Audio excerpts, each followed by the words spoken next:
Hello. Hello. Are we live on Facebook and YouTube right now? Everybody can hear us? Should I say hello? I can hear you. I'm not sure we're live on Facebook yet, but we may be. Eric, are you there? Or Deborah, are you watching it?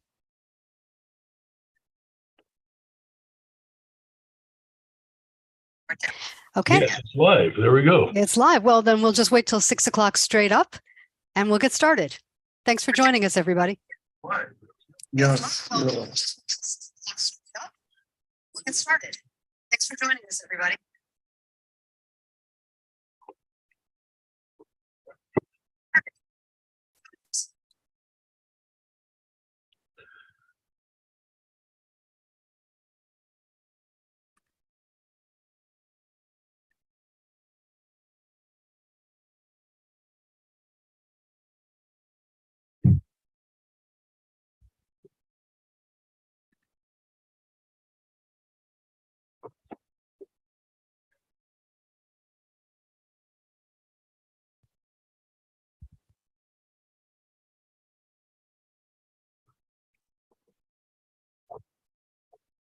Hi, everybody, and welcome to the Howard Jarvis Taxpayers Association Taxpayer Webinar. Thank you for joining us today. My name is Susan Shelley. I'm the Vice President of Communications for the Howard Jarvis Taxpayers Association, the most influential taxpayer advocacy group in California. And today we're going to tell you a little bit about some of the things we're doing in the courts, on the ballot, in the legislature, to protect taxpayers and to protect Proposition 13. So a little bit of housekeeping first. If you'd like to ask a question, please type it into the comments on YouTube or Facebook, and then those questions will be relayed to us. We don't have all of your microphones open because that would be chaotic. So just write the questions that you have, and we will try to answer them here on the webinar. If we run out of time, we will try to answer them by email. If you want to pop your email or other handle where we can DM you into the comments, or you can email us info@hjta.org. And you can email me directly, susan@hjta.org, and we will try to answer your questions. If you're not already a member of this great organization, we're a member-supported organization. We don't get government money to do this. You can bet on that. So go to hjta.org and click Join Us and be a member of this great organization. Sign up for the free email alerts and strengthen the voice of taxpayers in California. Today, we're going to be hearing from HJTA President John Kupal, Legislative Director Scott Kaufman, and Director of Legal Affairs Laura Dougherty. And they have updates on all of these things. You're going to really enjoy it. You're going to get a lot of new information, and we have a big update about the effort to fix Prop 19. So stay tuned. Right now, it's my great pleasure to introduce John Kupal. Hey, Susan, thank you very much. Thank you, everybody, for joining us.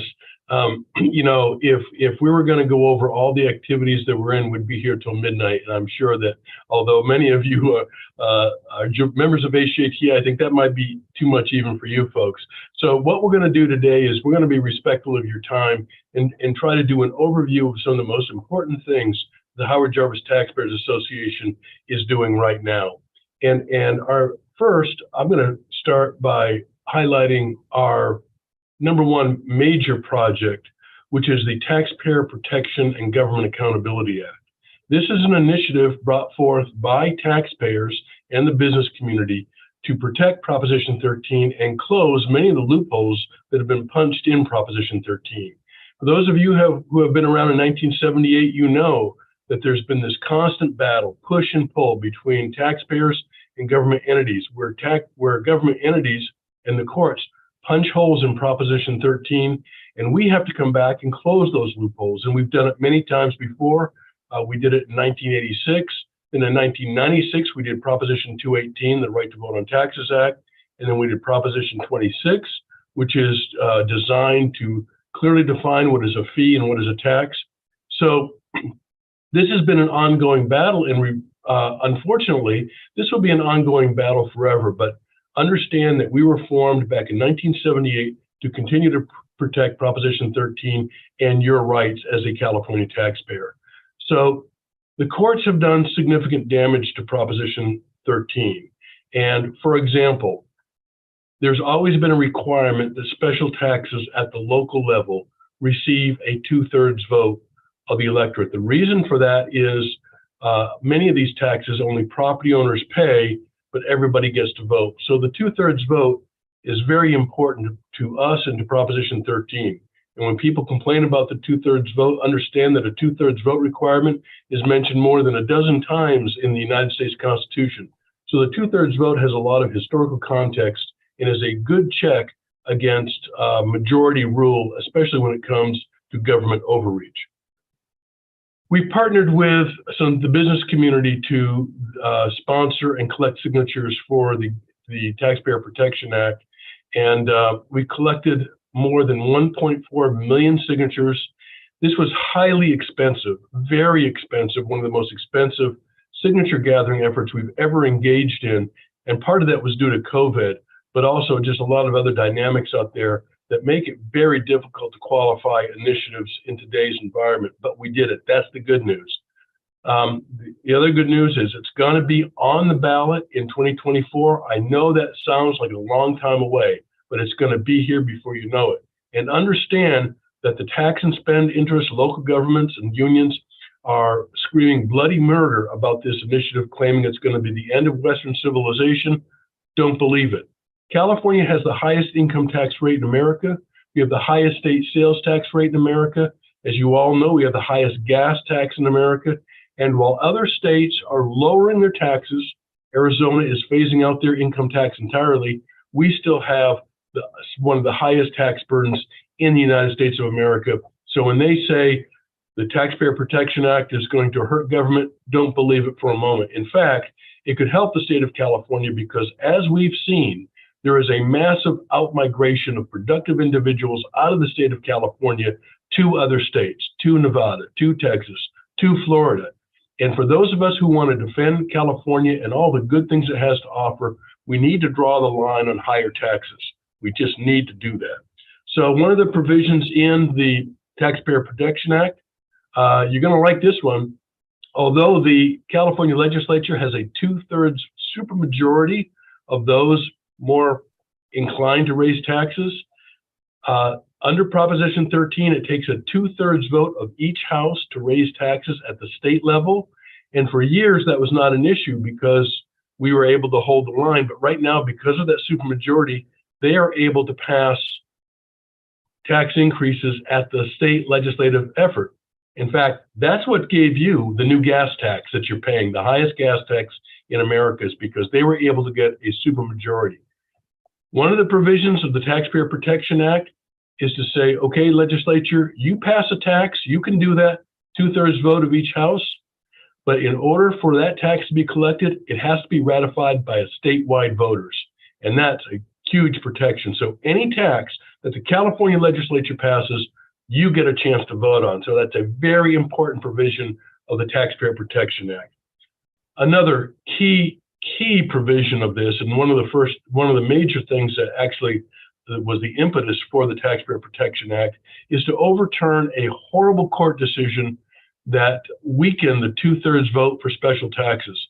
The California Supreme Court opened the door to taxes imposed with just a simple majority vote if it was placed on the ballot by some citizens group, whether that citizens group was a fake group or not. And we've seen this over and over again. This was a huge way to avoid the 2/3 vote for special taxes. This would reverse that. And in fact, it would require that some of these illegal taxes that for 40 years would have required a 2/3 vote under Proposition 13 has to go back to the voters. If they want to continue to collect the tax, they can do that, but it's got to go back to the voters and secure that 2/3 vote that the state constitution currently requires. Another real problem we've had as taxpayers is all these hidden fees. You know, they call these fees taxes, or they call taxes fees, as a means to avoid voter approval. We close that loophole as well. The Act reestablishes and clarifies what constitutes a tax or an exempt charge, and it prevents courts from punching further loopholes in Proposition 13 when it comes to the definition of fees and taxes. Another very important provision, it no longer allows unaccountable bureaucrats to raise taxes. If taxes are raised in California at the state or local level, It has to be done by a legislative body. They can no longer delegate to some faceless, nameless bureaucracy to raise a tax or a fee. The legislature has to put its thumbprint on that, and therefore you give you, as voters, accountability. It includes transparency when the tax is on the ballot. It describes the duration, the amount, and the amount of tax amount of revenue sought to be generated from the taxes. So there's a lot of good stuff in here, and you're going to hear a lot about this. You're going to hear a lot of lies about our initiative and how damaging it would be. Don't believe it. This is as good as Proposition 13. Well, maybe not as good as Proposition 13, but it certainly closes the loopholes in Proposition 13. So that's the Taxpayer Protection Act. Let me spend just a moment here on two legislative matters. I know that Scott's going to cover he has a major announcement when it comes to trying to repeal Proposition 19, but there's a couple other initiatives that you should be aware of. One is Assembly Constitutional Amendment number 1. We've seen this thing before. It comes back every year, trying to lower a proposed constitutional amendment that would lower the 2/3 vote for all kinds of bonds and taxes if it were spent on infrastructure. Now, how do they define infrastructure? Well, if it's government spending, it can probably be defined as infrastructure. So again, a direct assault on Proposition 13. The other provision is another direct assault on Proposition 13. It would allow taxes to be imposed with a simple majority vote of the legislature. We already know how bad it is, even with a 2/3 vote. So this would weaken that provision as well. There's a lot that we're doing just on those initiatives. A lot. More information on our website. Please go to our website at hjta.org if you want more information on these. We have a ton of information. Turning it back to you, Susan. Mute. Okay, thank you very much, John. That was very helpful. So now we want to talk, first of all, let me just remind you again, if you have questions, you can type them into the comments on YouTube and the comments on Facebook, and we'll relay them. We see we have some questions already about Proposition 19. So I also want to tell you that there's going to be a flyer for the Taxpayer Protection Act that will be available on the website righttovoteontaxes.com.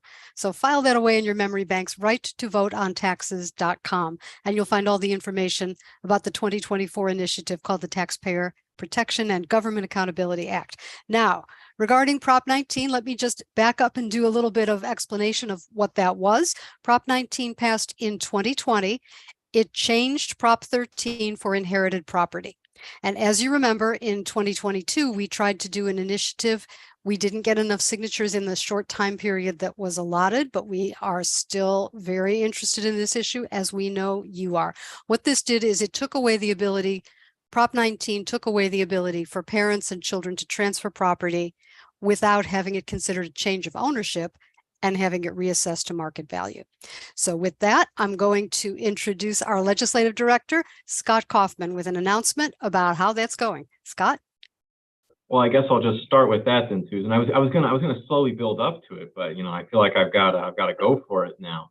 Well, so the good news was introduced yesterday, although I believe it only appeared in print on the internet this morning, is Senate Constitutional Amendment 4, and that is our latest and next attempt to repeal the death tax and restore Propositions 58 and 193. That's the law the way it was before Prop 19. We're very excited about it.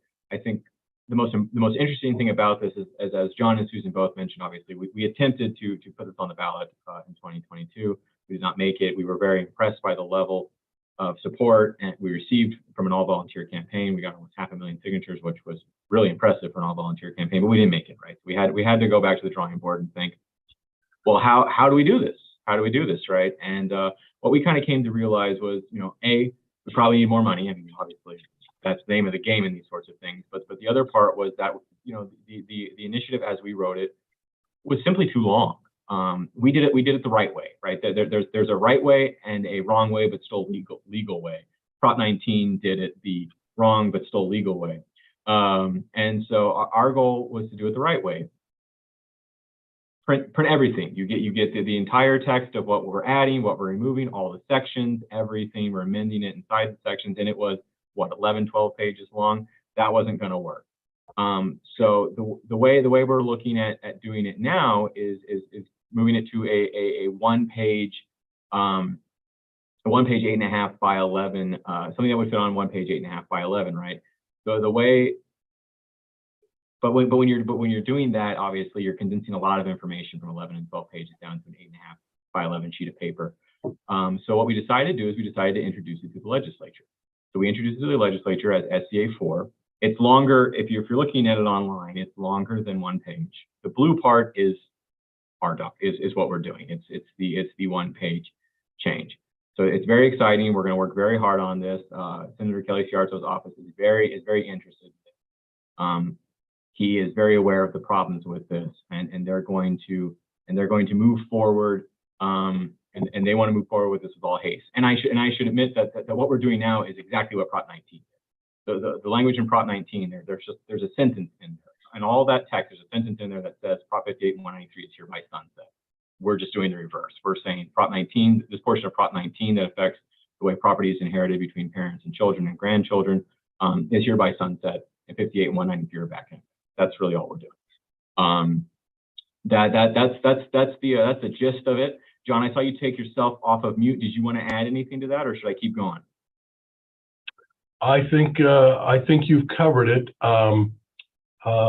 You know, we've got we're hearing a lot from a variety of people on Prop 19 and the number of individuals it impacts. It's just not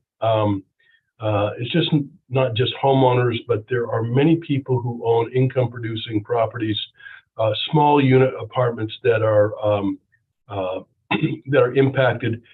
People who have bought small investment properties for the purpose of being able to pass along intergenerational wealth. And this impacts everybody in California, and particularly a lot of the minority community, who this has been one of the few ways that they've been able to build up intergenerational wealth. So very important. We will continue to find ways to move this issue forward. We're hopeful that the legislative process will bear some fruit, because we know that the legislature, and it's not just Republicans, but Republicans and Democrats are hearing a lot from their constituents about the dreadful impacts from Proposition 19. And I guess also on the Prop 19 front, we're also working on a smaller bill that is SB 520. We've heard from a number of people who are concerned about what happens if my parent is in a nursing home. You know, they don't technically live in their primary residence anymore. Do I still qualify for Prop 19? The answer is kind of. The BOE is liberally interpreting the word domicile to include your parent in that, but that doesn't appear anywhere in the statute. So our concern is that someone in theory could challenge that in court, and it could go away. So SB 520 clarifies, codifies that yes, if your parent is in a nursing facility, a care facility, hospice care, whatever it is, they still qualify for that residence to be their primary residence. So I think that's important. That's an important fix. That was actually in, Prop 19 was so poorly written that the assessors wrote a letter saying, this is terrible. There's so many things that are wrong with this, and they sent something like 16 to 18 pages of fixes that they wanted to fix. This is one of them. So I think obviously we're gonna try and repeal this thing and replace it back to the way it was if we can, and if not, I'm gonna go through that list and try to make this as easy for people as possible. Those are kind of the two avenues I'm going down. I think it's important either way, and we're gonna give each the importance that they deserve. I think another important one is AB 445. This is not Prop 19 related, but it is related to the home and keeping the family home. When people don't pay their property taxes, right? If you don't pay it long enough, the government takes your house, right? There's no argument that if you're not paying your taxes, the government has the right to seize the property. The issue is that typically what happens when they take your property, they sell it at an auction, and after your debt is paid, the taxes, the penalties, the fees, all that is paid, you get the rest back. You get the rest of the money back. That isn't always the case in California. There's this thing called the Chapter 8 tax delinquent property sale process, where if a nonprofit or a government agency says they want your property for a low-income housing, they can take it, and they don't have to give you anything. They pay the debt that's owed to the state or the county, and they get it free and clear. You get nothing. I mean, and in California, we're talking, we helped the lady get back, in Riverside, we helped the lady get back $700,000 in equity that the county was trying to keep. So we're talking a lot of money here for people. So our bill AB 445, which is actually coming up for a hearing on Monday. So we're going to send out a notice probably tomorrow or Thursday, asking folks to call in and let people know that you want that fixed. So be on the lookout for that. That's important. All that bill says is that low-income housing is important, but these things really have to go through an auction first. There has to be an auction. There has to be the potential for people to get their money back. And if for some reason it doesn't sell at an auction, then we can consider this going to low-income housing. But people need at least the potential to get their money back. Otherwise, it is a taking under the Constitution. And there's actually a court case before the Supreme Court of the United States that Pacific Legal Foundation has brought forward that says just that. And Laura has written 2 amicus briefs, John helped on, and I just talking about California's issue, and so hopefully we'll get some resolution on this one way or the other. Another bill that we're working on is SB 653 that deals with the veterans homeowners exemption. There is a veterans homeowners exemption, which I'm sure a lot of people aren't really aware of. The way it works right now is it's not really worth it for people. It's better to take the homeowners exemption, which I think is kind of an insult to our veterans. So we're working on a way to make that a better deal for veterans. We're working on that. That might require a constitutional amendment. What we're looking at, we're still debating the details, but we're working on that. I mentioned SCA 4. That's kind of the big news. The three bills that we're real concerned about are ACA 1, which John already talked about. ACA 3, that's the wealth tax. They've said it's not going to get a hearing, but you never know with the way Sacramento works. It's really concerning because while they're claiming it's just about rich people, the ACA doesn't say that. It allows the legislature to define wealth. And so there's a concern that they can define it to be the equity in your home, right? And the way to claw back your Prop 13 savings is to say the equity in your house is taxable. So we're watching that. We're real concerned about that. We're going to fight it if it does move. Another bill that we're concerned about is SB 532. And this one, probably a lot of people haven't heard about it. It's a smaller thing. But a number of years ago, we, the Howard Jarvis Taxpayer Association, got a bill passed that requires that local ballot, if there's a tax, if local ballots have to specify the amount of money to be raised annually, the rate of the duration of the tax be levied, all that. It has to be on the ballot. You have to know how much money, how long, all that sort of stuff. They want to get rid of that. And they want to hide it in the voter guide. They don't want you to know how much it costs and how long it's going to be. We think that's a problem. We're going to fight it. You need to make a sound decision about how long and how much this tax is going to be before you vote on it. And for a lot of people, the ballot is the only thing they read. So it's very important that it's on the ballot. They tried this before. We beat it back. The governor himself vetoed it. Said it was he was worried about transparency. He thought it hurt fiscal transparency. We agree. It's still true. We're going to keep fighting it. And I probably talked way too long, Susan. So I don't think so. I think it was interesting, but hopefully that was helpful. And I explained everything. I see we're getting a lot of questions about Prop 19. I'll be happy to answer them once we finish. Okay, I'll try and jump in and answer a couple of them just really quickly. Where to donate to support the Repeal the Death Tax effort is repealthedeathtax.com. Repealthedeathtax.com. There's a donate button, and you can donate, or you can send a check to the Howard Jarvis Taxpayers Association. The address is on the website, payable to Repeal the Death Tax. We have a dedicated committee to raise funds for that effort. That's the way it is in California. You can't use the association funds for political campaigns for a ballot initiative that's separately regulated. Is it retroactive? It would retroactively restore the assessment that you had on your house at the time of the transfer. It would not retroactively refund any taxes you had to pay during that period, but you would retroactively get your old assessment back, trended the 2% per year under Prop 13. How to tell your representatives that you support SCA 4? Call them on the phone. And also with the other bills that Scott mentioned, like AB 445, which is going to have a hearing, you can go to findyourrep.legislature.ca.gov, findyourrep.legislature.ca.gov, and look up your Senate and Assembly representatives and their contact information, which after redistricting you may not have in your phone. They may be new, so you can do that. How to stay up to date on everything is to go to hjta.org, and click sign up for email alerts, and we will keep you posted on all of that. And with regard to revenue from Prop 19, we know that the firefighters got nothing. We don't know how the realtors did, but we know that the firefighters got nothing because the way that they calculated the amount of money that came in and the amount of money that didn't come in, the excess was zero. And we think the way they're calculating it, that will always be the case. So it was kind of a hustle to put that on the ballot and say it was going to help the firefighters, because it didn't. So with that, I'm very happy to introduce our Director of Legal Affairs, who has an important update on all of the things we're doing in the courts to protect taxpayers. Here's Laura Dougherty. Thanks, Susan. Okay, good evening, everyone. Thank you so much for being with us. I'm Laura Dougherty. I'm here to give you the legal update, and I'm just going to update you on 2 cases because there are way too many cases to tell you about all of them.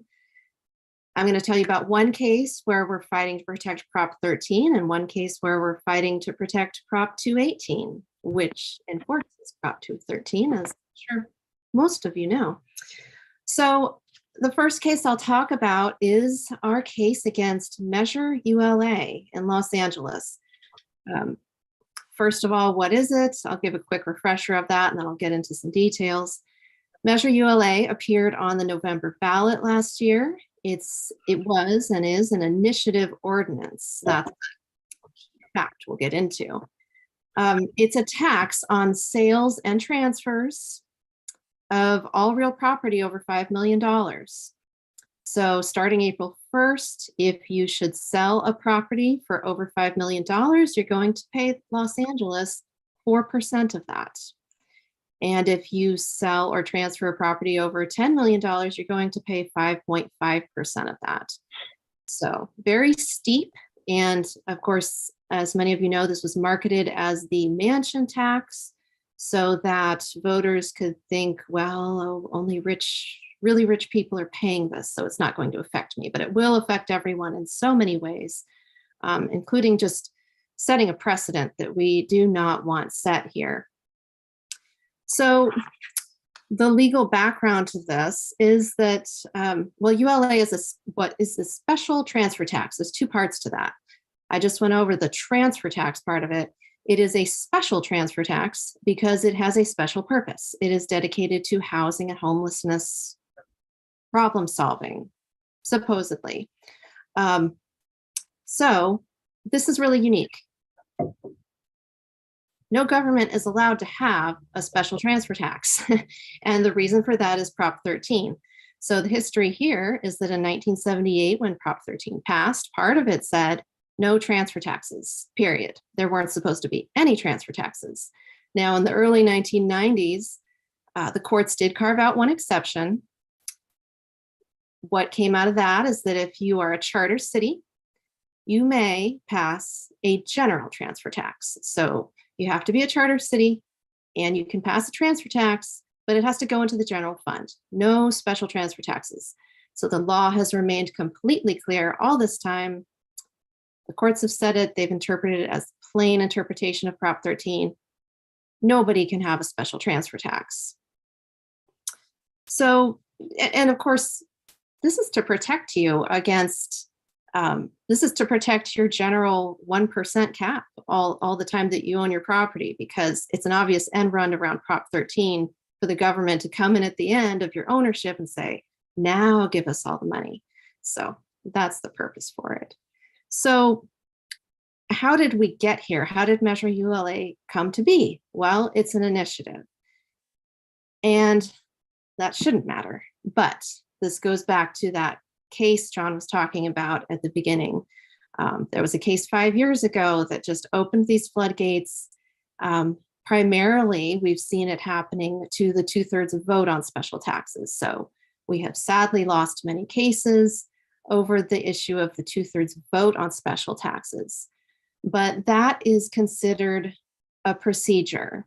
We don't necessarily agree with that. The courts have said that, well, you know, that's just a procedure for enacting a tax. And if an initiative is proposed, then we don't need to obey that rule. Nobody needs to follow that rule. So the difference here with Measure ULA is that we're talking about what type of tax has been proposed. We're talking about the substance of the legislation, what it is. And regardless of the idea that the initiative power is just this boundless thing now, and initiative proponents can pass anything they want, which is what the proponents are banking on here to win this case, it's just not true. There are limits on all legislation. So, for example, imagine citizens put together an initiative petition that said, the official religion of the city of Los Angeles is now, fill in the blank. I think it becomes pretty clear, oh, wait, that's not okay. That's just not even valid legislation. And that's the case with Measure ULA. So in court, we are arguing, first of all, that Proposition 13 says no transfer taxes, specifically no special transfer taxes. And the Los Angeles City Charter, which is the constitution of the city, actually also says that the initiative power matches the city council's power. So we all know that the city council could never pass this tax. It is simply illegal under our constitution. And if the initiative power matches the city council's power, as the Los Angeles Charter has said for over 110 years, by the way, with no one ever questioning it, then an initiative can't do this either because it's just not valid legislation. So timing wise, unfortunately, like I said, this tax goes into effect April 1st. We tried really, really hard to move this case as fast as possible and see if we could get a hearing on the merits before April 1st so that we could get something done here that would be preventative. Unfortunately, and fortunately, there is another case. People are so angry about Measure ULA that there is another case against it. These cases are probably going to be consolidated, and that just slows everything down. Now, this other case has a lot of other arguments to it. It's much more complicated. It will take more time. So what I'm seeing is that there is general agreement between us and the city that our case should be decided first. So we're looking at most likely a hearing in June on our issues. So while that will not result in a final judgment of any kind, we hope that if we have a great victory on our issue in June, that should be very persuasive on the city to at least escrow the funds that they're going to start collecting on April 1st. And they should, we hope, be escrowing those funds, holding them until the case is finished. Sadly, there will be an appeal and litigation takes a long time. So this is probably going to be about a 2-year process. At the end of the 2 years, though, if you have paid this tax, if you have filed a claim to preserve your rights, then you would be eligible to receive your money back. That is the positive outcome we are really working for and really hoping for here. So best thing to remember here today is if you are affected, if you know someone who is affected, if you pay this tax starting April 1st or later, please file a claim for refund. And we will be producing a form for that we will post on the website. But whether you use our form or just get it done yourself, please get it done to preserve your rights. One of the things, if I can interject here, one of the things about ULA is, as Laura mentioned, they called it a mansion tax, but it applies to all property. So even though homeowners may not have, the average homeowner in LA property may not be worth $5 million, although a lot of them are. The reality is it affects all property, including all commercial property. So your grocery store, your auto dealership, all of them are subject to this tax. And as we know, California's cost of living is the highest in the nation and the poverty rate is the highest in the nation when cost of living is taken into effect. And of course, our cost of living is one of the highest in the nation. So this would really exacerbate the cost of living in California. Even if people are saying, well, I don't have a home that's worth $5 million. The fact is, most of the places you shop are places that are worth more than $5 million. So just keep that in mind. Absolutely. And apartment buildings too. Apartment buildings are worth that much. And this would just be such a terrible precedent to see take place, because if this is validated, then we'll see more initiatives, and they don't necessarily have to start at the $5 million mark. They can come after all homeowners. So that's our Prop 13 case that is happening fast and furiously right now. I'll tell you next about our Proposition 218 case that is happening right now, also in Southern California. This is the case over the city of Long Beach. They have a vacant lot fee. This case, actually, we got involved in this case before COVID-19, but it just wasn't ready to be filed until last year because they weren't charging the fee during COVID, which is interesting that they could just go without the money, no problem. So, well, Measure ULA has been sort of this sudden shocking thing. This case over the vacant lot fee is a trend that has been brewing in many places for quite a while. So it might be happening in your city. You know, I saw it happening in a lot of places. So this is the kind of thing where we needed to pick a jurisdiction to litigate the issue, and hopefully we can clarify the law for all the cities across the state that are starting to do this. And there is a trend. There's just a general trend against vacant lots. So you might be thinking about vacant lot taxes as well. That's another thing that's a big concern for us. And I believe there is a vacant lot tax case going on in San Francisco right now. So that will be interesting. But ours is about a fee. And these fees are, you know, in the cities that are charging them, they're ranging anywhere from $0 a month up to, in our case, $0 a year, up to $780 per year. And that's just for code enforcement to go by and look at the property and make sure there's no garbage or weeds upon it. But like I said, there is one city that last I checked is charging $0. They're doing the program, but not charging for it. And that's Rosemead. So applause to Rosemead for not charging. I don't know if that's their intention to respect Prop 218 or not, but at least they're not charging the fee.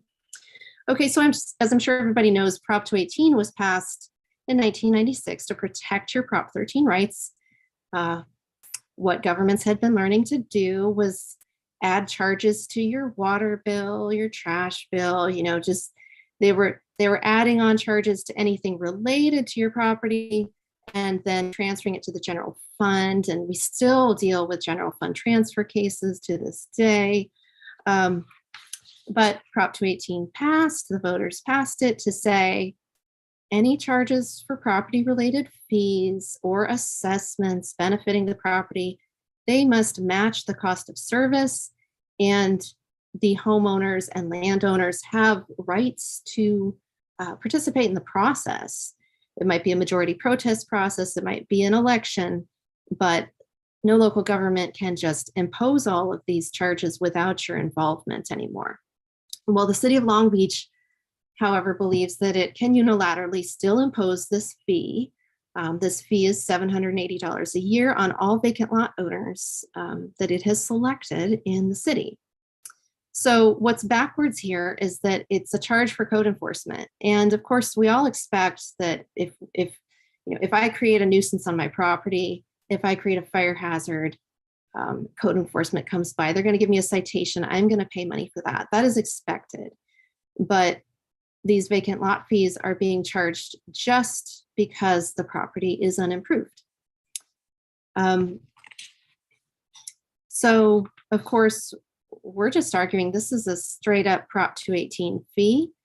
For one, it could be general governmental service because this is code enforcement. Code enforcement works with the police. You know, this is very general health and welfare services. So number one, under a provision that's in Prop 218, there should be no fee for this at all on anybody. We don't go around to various parts of town and say, oh my gosh, it's more dangerous here, you need more police service, so we're going to charge you an extra police service fee. We don't do that. So that's our number one argument. This is a general service. There shouldn't be any fee. But let's say it's a great idea for code enforcement to make extra visits to vacant lots. Okay, well then you have to go through the process. You have to propose the fee. You have to give property owners 45 days notice. You have to let them do a majority protest and defeat the fee if they want to. But the city of Long Beach just says, no, they argue something it's really very cute, a kind of an argument. They're saying this is not a property related fee, despite the fact that it's charged on the property and against the owner of the property. They're saying it's not a property related fee. It's a fee on the unusual choice to leave your property vacant. And that's it. And they claim that's all they have to say to get around Prop 218. So we're saying, no, you can't do that. On that rationale, you could just as well group together all properties that have alleys and charge them a fee. All houses that are painted blue.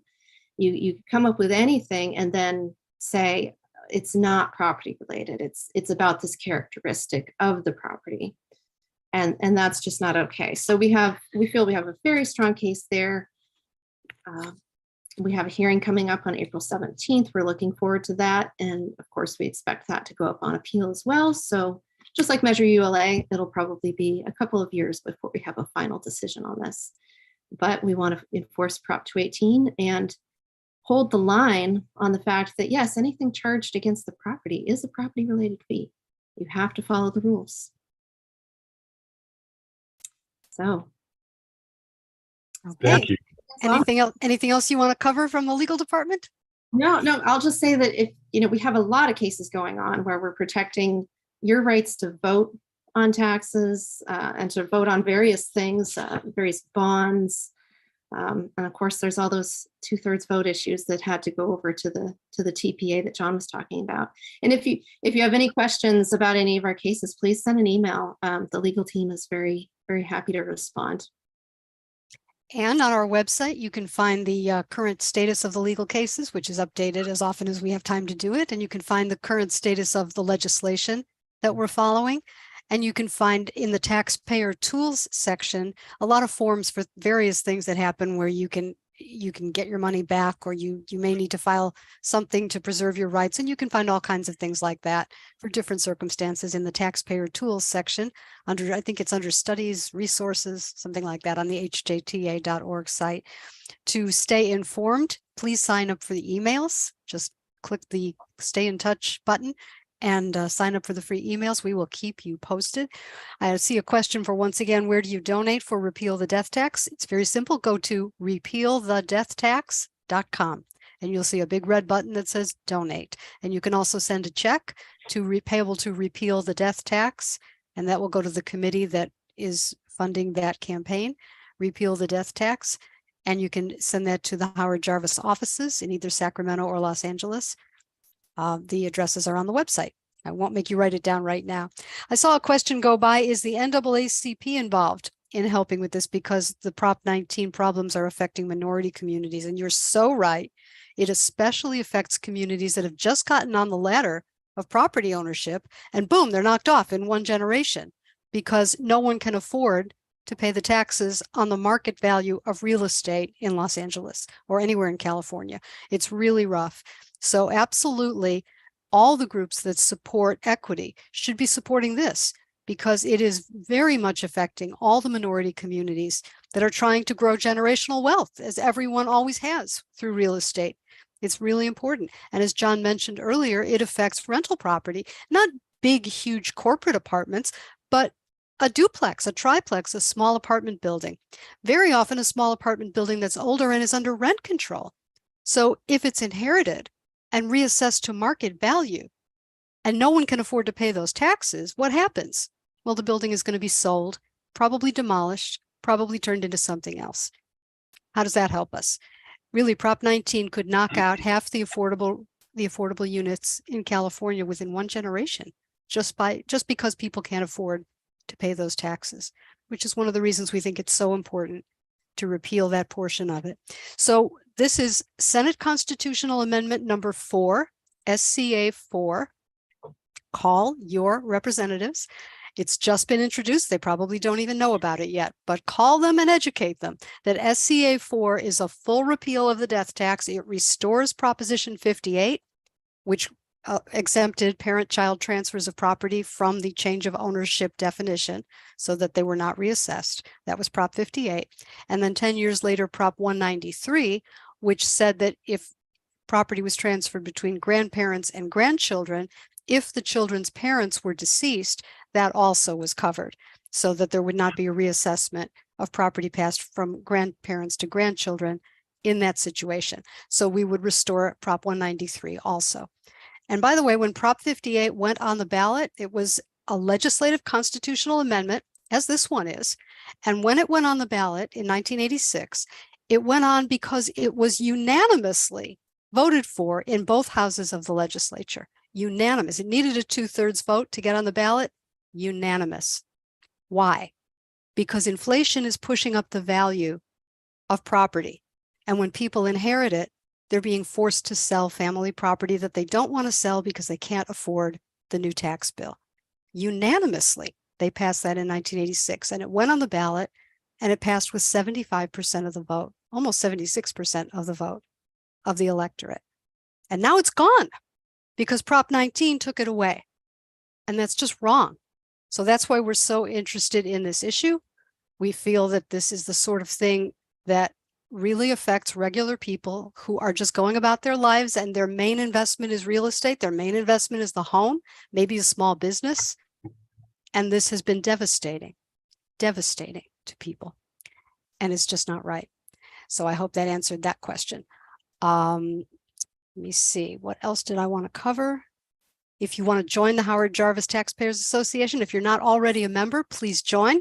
We're member supported, hjta.org. Click the button that says join us. And while you're at the website, click the button that says see your shocking tax bill if we ever lost Prop 13. If you're new to California and you're not familiar with Prop 13, it was passed in 1978. At that time, property was taxed at a statewide average of 2.67%. That was the rate, the tax rate, and it was taxed on the market value of your property. So every year as the market value went up, you owed 2.67% of the market value as a condition of keeping your house. And Prop 13 fixed that by capping the tax rate at 1% statewide, which was immediately a tax cut for almost everybody, and also by saying that as long as you owned your property, the assessed value on which you're taxed could not go up more than 2% per year. So even when inflation and property values were crazy and going higher and higher, 2% per year is all that your assessed value would go up for as long as you owned your property. And that has protected people from falling into poverty and being forced to sell their homes because they can't keep up with inflation. And that's been a blessing for everybody who owns a house in California. And it's also been good for local governments. We should say that because it has created stability. Instead of having local government revenues go up and down with the real estate market, they steadily climb and they continuously go up. And funding for schools has also gone up. So all the way around, it's a win. You know, one of the things that we hear, Susan, all the time is, well, I don't have Prop 13. My parents have Prop 13, but I don't have it. Let's be clear. Every property owner in California has Proposition 13. Once you purchase your property, those increases in annual tax value can only go up 2% a year. So even if you've only been in your house for 4 years, you've already seen a limitation on the increases in your taxes to 2% a year, which I think is very important. We have a question here about the fire tax fee. That was a disappointing loss for us in the courts, but we were able to pressure the legislature to suspend that tax, I believe, until the year 2030. And if it comes back, if it rears its ugly head again, we will apply political pressure to make sure that fire tax fee is not imposed. And you know, we certainly like the firefighters, but given the number of homes that were destroyed in California, you know, unfortunately, we may not be getting the services that we're paying for. Understanding that it's a unique situation. So one thing, just a general comment I'd like to, you know, you heard from Scott, you heard from Laura, you know, on all these issues, whether it's the home equity theft, whether it's Prop 19, whether it's protecting the 2/3 vote, HJTA is fighting on all fronts, in the legislature, in the courts, and Susan and I do our podcast, so we do a lot of media out there. Susan's on the media all the time. So HJTA has a full complement of taxpayer tools to bring these issues to the fore, and you get a lot of value for joining the Howard Jarvis Taxpayers Association. So I really appreciate those of you who are members. If you're not, as Susan said at the beginning, we get no government support. During COVID, we were entitled to receive paycheck protection funds, but we declined it. As a matter of principle, we do not take any government money. We survive solely on your membership dues. Back to you, Susan. Okay, I saw a question on how many signatures do we need to get an initiative back on the ballot? Well, it would take, I believe it's 875,000 valid signatures, according to the number that's needed based on the last election, because it changes every 4 years. However, you really need about 1.3 million, because you have to have enough valid signatures.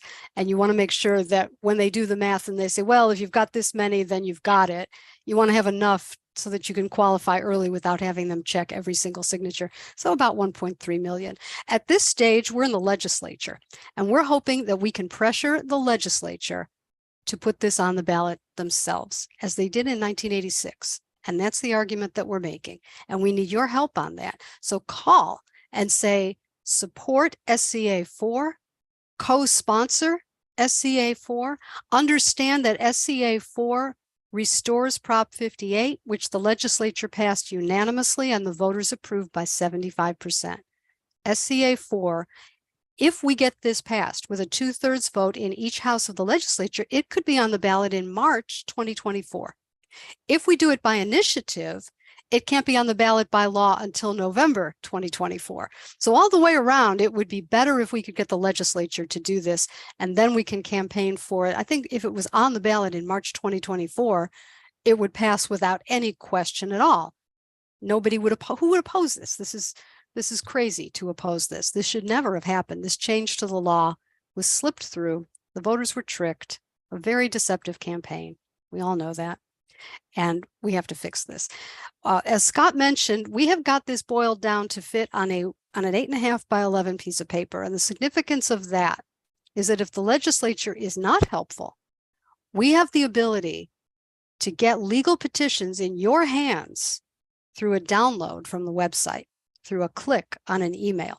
So as much, you all worked so hard. I know a lot of you on this call were volunteers, and you all worked so hard with these stacks of legal sized petitions. And it's a lot to mail out. It's a lot to mail back.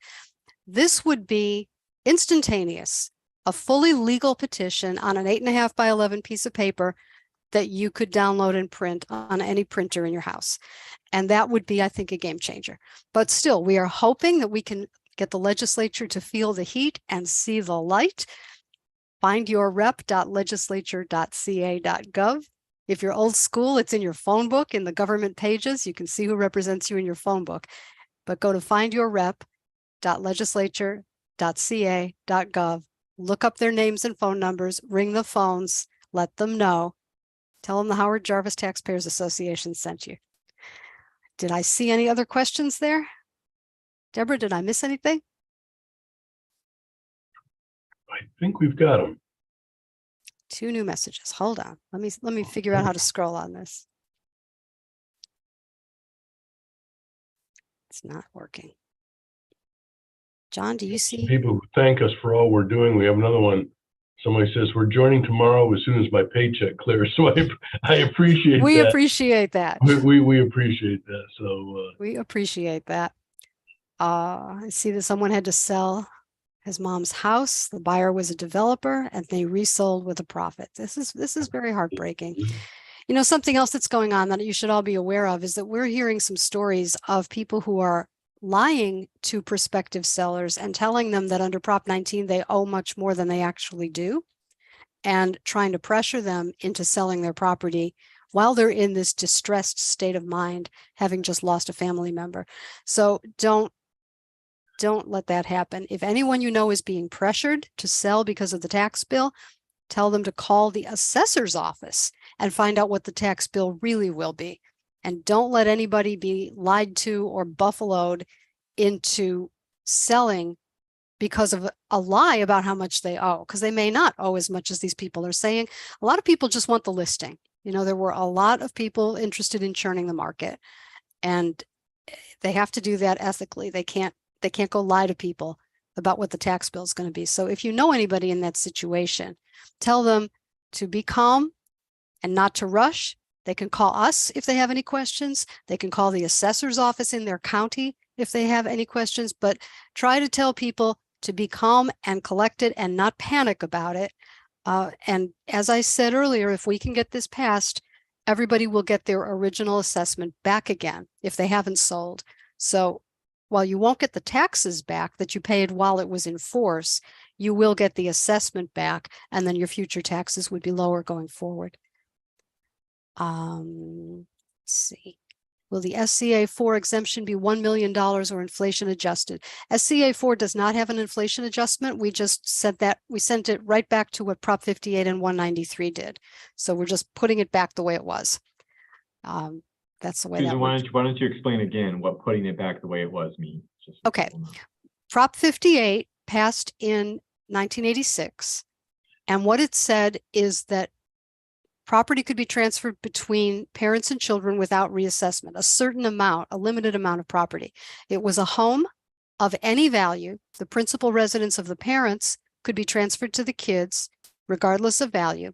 And it was $1 million of assessed value of other property. So if you owned a small apartment building or a small business and the assessed value, not the market value, but the assessed value on the tax bill was less than $1 million, you could transfer that without reassessment. That's what Prop 58 said. And Prop 193 said the same thing for grandparents and grandchildren. So that's the distinction. So while there isn't an inflation adjustment in SCA4, what you would get back is $1 million of assessed value, which is already quite a significantly low assessment compared to market value. You'd get $1 million of assessed value on the non-residents, and then the residents could be transferred regardless of value. So whatever the home is, and the children would not have to live in it within a year as they do under Prop 19. You just inherit it and it's yours, and it doesn't count as a change of ownership. That's what Prop 58 said. That's what we would be restoring. Did I answer that? Yes. Okay. I see a message that says, are there only 316 subscribers or members to HJTA? I think you must be looking at viewers on this webcast, because there are hundreds of thousands of members of HJTA up and down the state. By the way, if you know anybody who is missing this tonight because they couldn't watch, it will be recorded. It will be online at taxpayerwebinar.com. Okay. More questions? Let's see. Questions on any subject. We'll take questions on any subject. I have something else to add. If you would like to make a tax-deductible donation to the Howard Jarvis Taxpayers Foundation, we have a foundation as well as the association, you can do that. Just make your check payable to Howard Jarvis Taxpayers Foundation and send it in to our office address, or you can go online. There's a blue button on the website that says make a tax-deductible contribution to our foundation. The foundation pays for our legal and educational services. So that's useful if you need the tax break. Laura, did you want to add something? And the money to our foundation can't be used for politics or lobbying, but we do use it for litigation. And as we mentioned earlier, litigation is a big part of what we do. So, and we also use foundation revenue for educational events. We'll have speakers at our annual meeting. We have speakers like Victor Davis Hanson and other notables about all the horrible things going on in California and what we can do to fix them. And the foundation also pays for the Public Integrity Project, which watches out for mischief in local government offices. Occasionally, you'll get something from your local government that says, wow, we've got this tax on the ballot and look at all the great things it's going to do for you if you vote yes on this tax. If they say vote yes, that's illegal. They can educate you on the measure, but they can't use your tax dollars to campaign for the measure. So we have a special project that sends nasty letters to government offices that try to do that because they can't. They can't use your tax dollars to campaign. They can do educational, informational, but they can't do campaign material. Sometimes it's a fine distinction, but if you get something that you think is suspicious, send it over to us and we'll take a look. Small list of props that we should support. Yes, you want to support SCA 4. That's the repeal the death tax, SCA 4. You want to oppose, as long as you've got them on the phone, oppose ACA 1 and ACA 3. And just to recap, ACA 1 makes it easier to raise taxes. Instead of 2/3 for infrastructure taxes, it would be only 55%. So that's public transit and buildings and whatever falls under the definition of infrastructure, which is pretty much everything. And it also would apply to affordable housing projects. So it would make it much easier to raise taxes at the local level in general. That's ACA 1, no on ACA 1. And ACA 3 is the wealth tax, no on that. So no on ACA 1, no on ACA 3, yes on SCA 4 to repeal the death tax. And if you're asking what are the 4 bills that we are working on in the legislature, it's, as Susan said, SCA 4. The other bill that we're working in the legislature on are 4 Howard Jarvis sponsored bills: SCA 4, SB 520, AB 445, and SB 653. Those are the 4 HJTA sponsored bills that we're trying to move through the legislature right now. Okay, and I see a question on whether a trust affects you under Prop 19. Trusts do not protect you from property taxes at all, ever. They never did, because what happens is the assessors look through the trust to the present beneficial owners. That's the phrase they use. So a trust does not affect the property taxes. It's exactly as if it wasn't in a trust, if that helps you. And I think we're at 7 o'clock. I thank you all for joining us. This will be, if you missed any part of it, this will be available on taxpayerwebinar.com, taxpayerwebinar.com. And our other websites, the mothership is hjta.org. You can check our podcast and our radio show right there from the website, or you can listen to the radio show every Monday night at 8 p.m. on 790 KABC and kabc.com. The stream is live. And thank you for being with us. We're going to try to do this on a regular basis. I think we're going to do this again in June. So sign up for our emails at hjta.org, and we'll be sure to let you know when the next one is. Thanks, everybody. Good night. Good night, everyone.